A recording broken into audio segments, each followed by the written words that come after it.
নমস্কার, আজকে করছিলাম পরিমিতির চ্যাপ্টারগুলো।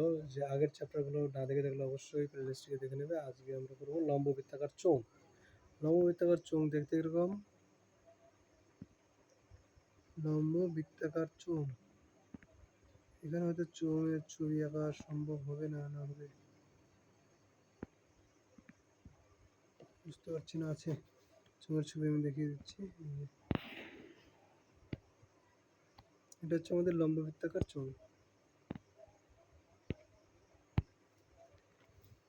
গোলাপি গোলাপি রঙের, ঠিক আছে, গোলাপি আঁকে। দেখ, লম্ব বৃত্তাকার চোঙের আমাদের নিচের তলটা দেখো, একটা আছে বৃত্ত, নিচের তলটা আছে বৃত্তাকার।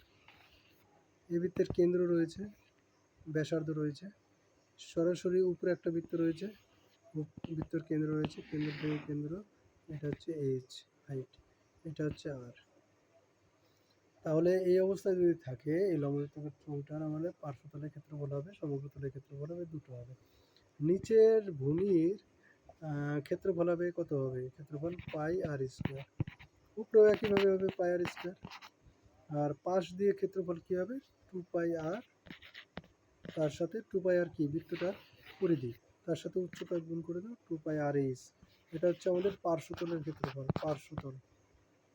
আর সমগ্রতলের ক্ষেত্রে আমাদের 2 পাই আর এইচ হবে, তার সাথে উপরে পাই আর স্কোয়ার আর নিচে পাই স্কোয়ার, 2 পাই আর স্কোয়ার যোগ হবে। এখান থেকে কমন যায়, 2 পাই আর কমন যায়, আর এখানে এইচ প্লাস আর থাকবে।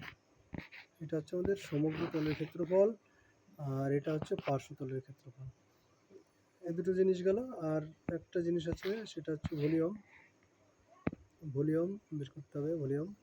ভলিউম বের করার নিয়ম হচ্ছে, নিচের তলের ক্ষেত্রফল কত? নিচের তলের ক্ষেত্রফল হবে পাই আর স্কোয়ার, তার সাথে এইচ। এটা হচ্ছে আমাদের ভলিউম, বেরিয়ে যাবে পাই আর স্কোয়ার এইচ। ভলিউম বলতে আয়তন, ঠিক আছে। এটা হচ্ছে লম্ব বৃত্তাকার এই সমস্ত জিনিসই রয়েছে। এককগুলো মনে রাখবে, এখানে পাই আর স্কোয়ার একক, ঘন সেন্টিমিটার, ঘন মিটার, মানে ঘন একক। যেহেতু এখানে আমরা আয়তন বের করছি, আয়তন সবসময় আমাদের লিখতে হয় ঘন। এটা আমাদের বেসিক জিনিস হয়ে গেল লম্ব বৃত্তাকার চোঙের ক্ষেত্রে। এরপরের দিন আমরা করবো হচ্ছে লম্ব বৃত্তাকার শঙ্কু। লম্ব বৃত্তাকার শঙ্কু এর সাথে আমি করে চেয়েছিলাম, যাই হোক বিশেষ কিছু নয়, আমরা এই লম্ব বৃত্তাকার চোঙ থেকেই শঙ্কুটা করাবো।